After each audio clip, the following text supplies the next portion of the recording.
On week 7, the New England Patriots were penalized for pushing. There's a rule in the NFL that talks about players pushing their teammates into the line of the opposing team. And the Patriots had done that against the New York Jets in an effort to block a field goal. Well, that incident sparked a discussion on the Miniature Football Coaches Association website. R. Jackson started the discussion, and he stated the NFL has outlawed pushing, which is like stacking an EF. Well, in electric football, there is a rule, a stacking rule, which is similar to pushing in football. And in stacking, a coach will take a group of his players, his figures, and push them all into a group in an effort to maximize power to push his opponent's team off the line of scrimmage. And there were, on the message board, there were several people who chimed in the discussion. Rue Morgans was one of them. We scroll down and we have Reginald Rutledge. He chimed in. R. Jackson again. King ATL. This discussion had about 67 responses. If we move to page 3, just randomly pick a page. We have Suika. He chimed in, commented. The electric coach commented also. Hoop 27. So we're going to go over to the game table, and we're going to demonstrate what stacking is, what it looks like. I'm going to talk about my opinions concerning what stacking is, what I think it's not. Okay, we're at the game table now, and I basically have my figures randomly set on the table. So I'm going to start my initial setup, but I'm going to show you what a stack looks like. I'm going to place our center, our left guard, our left tackle, our right guard, our right tackle. We're going to stuff our quarterback in there. We're going to push our fullback there, and our tailback right up against that. Okay, so now this is the offense. They're all bunched together, and the fullback, the quarterback, they're pushed right up against the center in what is called a power I formation. This, what you're looking at, is a stack starting with the offense. All the players are joined together. So now the defense, they're going to respond to that. Defensive opponent is going to come in. He's going to grab his figures, and he's going to start pushing his guys against his opponent's line, my defensive end. And since this was a 3-4 defense with these Eagles, they've now become a front 5. So you can slowly see what's happening here. Going to grab that linebacker. Going to push him in there. And we're going to get our safety. We're going to stick him in there. And what you're looking at is a complete stack on both sides of the ball, defense and offense. And this is what is illegal in electric football, but there's still some people who play like this. They shove all their players together. And when you do this, this inhibits your players' movement. Your linemen can't turn. The linebackers can't fill the holes where they're supposed to. So look, let's run this and let's see what happens. We're going to give it to our tailback right here. Okay? Let's go.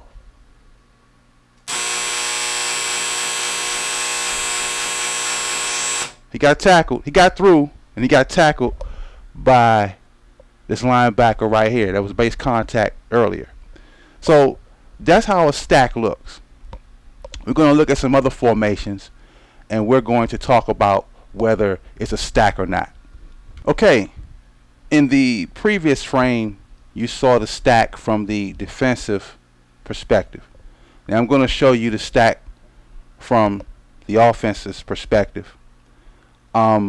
Basically, we already have our center in place, so we're going to do the same thing we did before. We're going to shove our guards alongside our center, and we're going to push our tackle in position. Okay, I'm going to shove my tackles there. And notice we're not using all the field. We're still between the hash marks. We're going to bring our quarterback in here. Now, our stack in the previous frame was a power I. I'm going to show you what I call the Blockbuster 4 stack. And here we have full back there and alongside our quarterback. And we're going to bring our running back right behind the quarterback.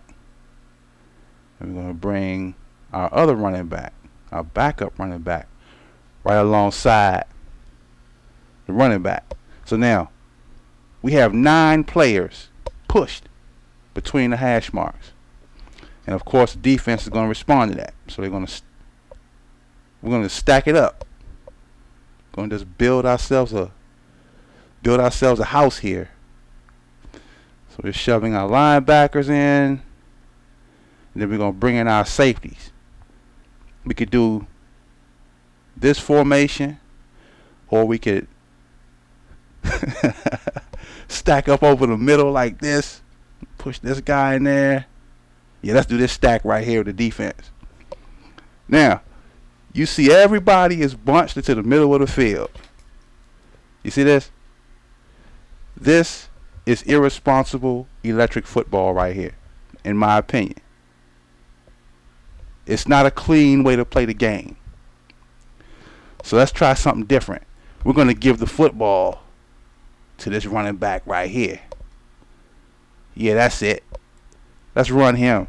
Let's see what happens.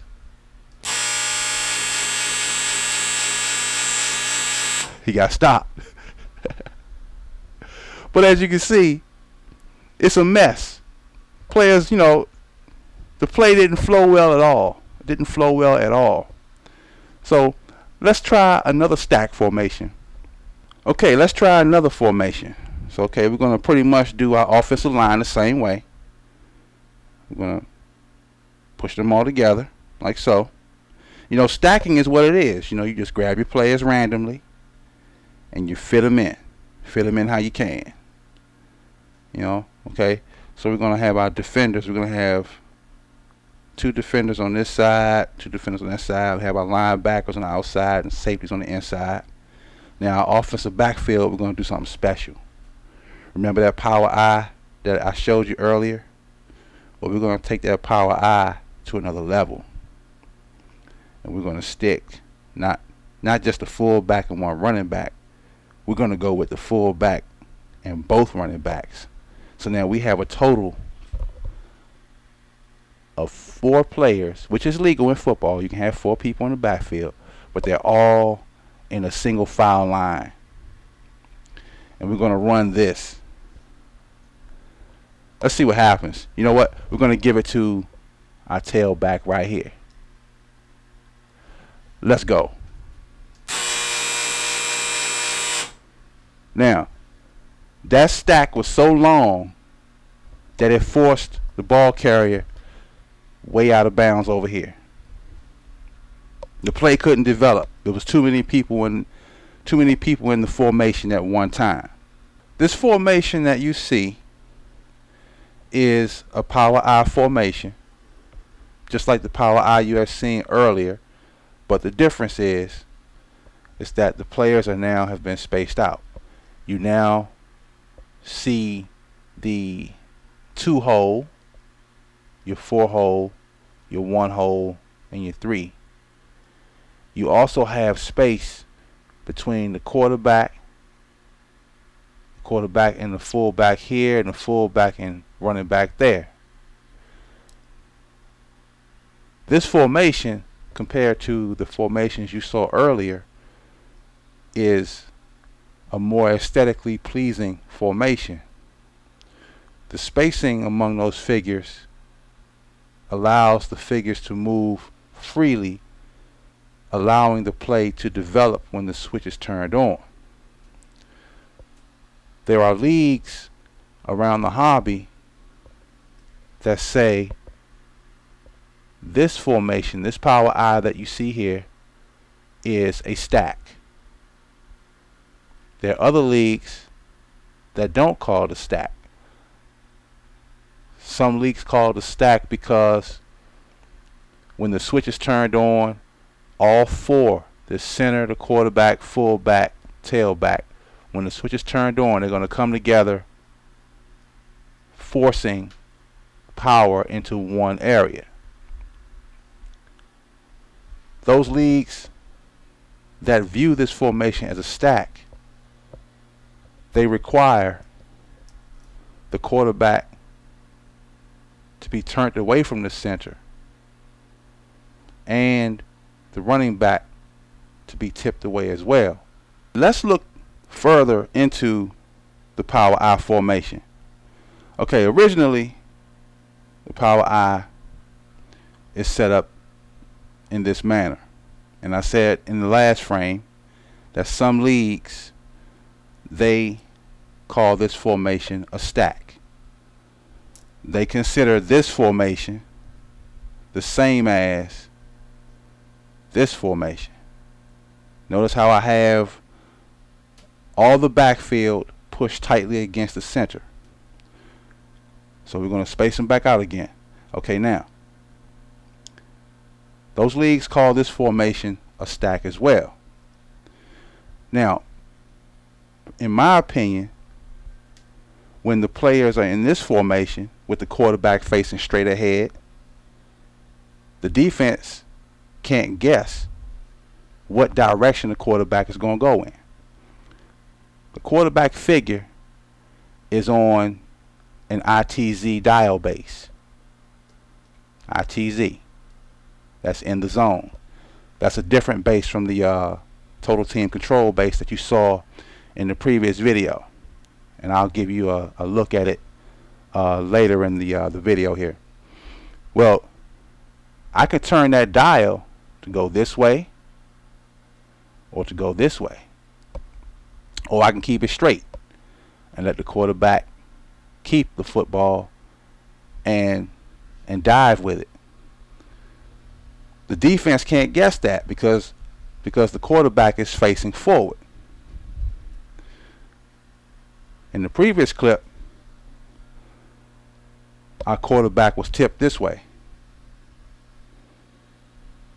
The initial turn of the switch, even if I had the dial on this base turned this way, in order for the quarterback to not bump into his line, I'm going to have to move that quarterback down some more. And in that might as well be shotgun. Now, if I want to have my running backs behind him, my running backs are almost going to be in punt coverage because the quarterback already is set far back. On the right, you see an ITZ base. This was the base that I talked about earlier. And on the left is a total team control base, TTC. These bases are pretty much similar, but what makes them different is that the ITZ base, as you can see, it has a total of 8 prongs. It's got 2 in each corner, the front and the back. Whereas the total team control base has 4 prongs, 1 in each corner, front and back. You pretty much control the ITZ base the same way you would control a total team control base. The way you turn the dial will send the figure either left or right or straight forward. If you turn the dial all the way to the rear, meaning if you take these prongs here in the front and crank the dial, setting these prongs all the way in the back down here, the base will go backwards. Or you can just put the base on the figure backwards. Like if you wanted to drop your quarterback back, you would do that with this ITZ base or total team control base. Some other differences with this base compared to the total team control base: the ITZ base weighs less. It's 1/10 of a gram less than the total team control base. A total team control base can weigh 1.2 grams. ITZ bases come in at 1.1 gram. So if you're in a league that's strict with weight, and you have a player that may be 1/10 of a gram over, and if you put them on an ITZ base, you'll get that figure underweight. Okay, there's still more to talk about concerning this Power I formation. Now, as you can see, I got my quarterback and my running back tipped to go to the left. Now, in this formation, there's no guesswork for the defense. All they have to be concerned with is, will the running back run to this 1 hole, this 3 hole, or to the 5 hole if there's a tight end over here. That's 5, that's 3, and that's 1. Okay, so for the most part, the two hole and the 4 hole, the defense don't have to concern themselves with that. You see, the defense doesn't. Also, they don't have to be concerned with whether the quarterback is going to keep it or not, because from this perspective, if the quarterback was to keep it, where else can he go but here, or down here? See, the defense don't have to be prepared for you to go in a different direction. Now, if we were to set everybody straight, our quarterback and our tailback on site, this formation alone, my running back can take the 2, the 4, the 1, the 3, or the 5, or the 6. Again, if tight ends were there. I showed you in the last video how that was possible. Or we could roll our quarterback here or this way. You see? And off the quarterback, if things look good for the running back as we approach the point of attack, we could dump the football off to the running back. If not, the quarterback can look downfield and pass the football here or there. I've now brought out my entire Packers offense. I have them in the Power I that we just talked about. Very basic formation. I have my tight end in the slot,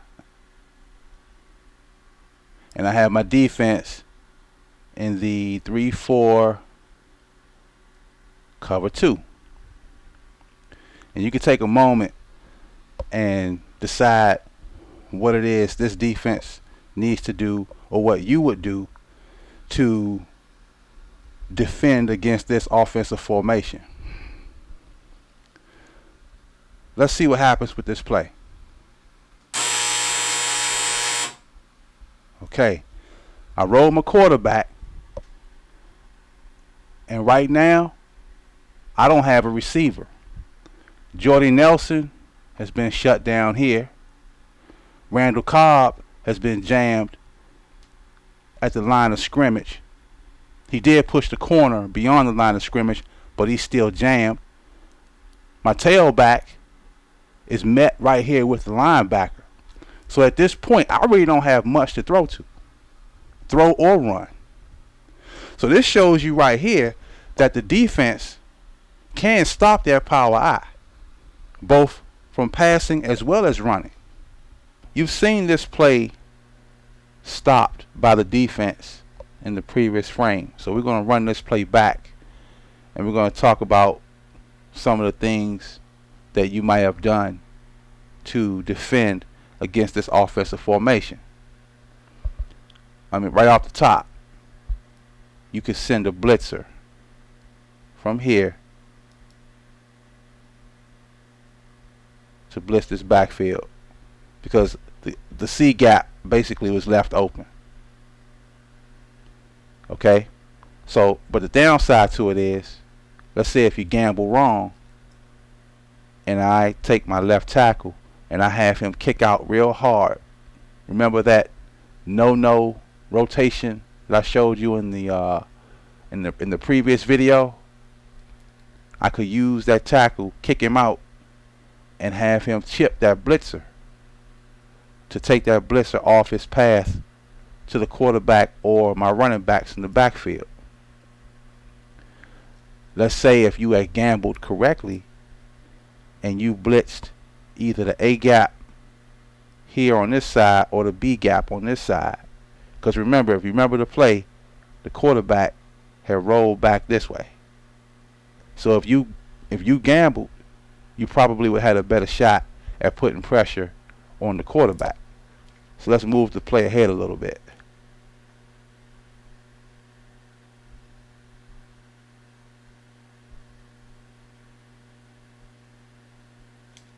We'll pause it right there. A blitz in this A or B gap would have been dandy. But again, if you look at my guard, my right guard right here, if I had him trap down this way, a gap blitz would have been stopped. That a B gap blitz probably would have been better. So again, it's all in how you gamble. Now, as this play is developing here, I already see that my receiver, Jordy Nelson, is going to be out of the play. So by the time this quarterback is done rolling, Jordy Nelson won't be available to me. I look to my left and I see my other receiver, Randall Cobb. He's getting off the line of scrimmage, but he's jammed by the cornerback here. So the play is looking as if I'm only going to get a few yards gained out of this. And my running back, it looks good here, but we know later in the play, if we advance it forward, the backfield begins to break down. You see that inside linebacker that we talked about earlier? He's playing that A gap. He has both the fullback and the running back here covered. So if any one of them get the ball, both base contact is going to be made on both of those ball carriers. So from the very start, this play is falling apart. This Eagles defense has pretty much slowed down the production of this Power Eye Packer offense. I'm Mo. Thanks for watching.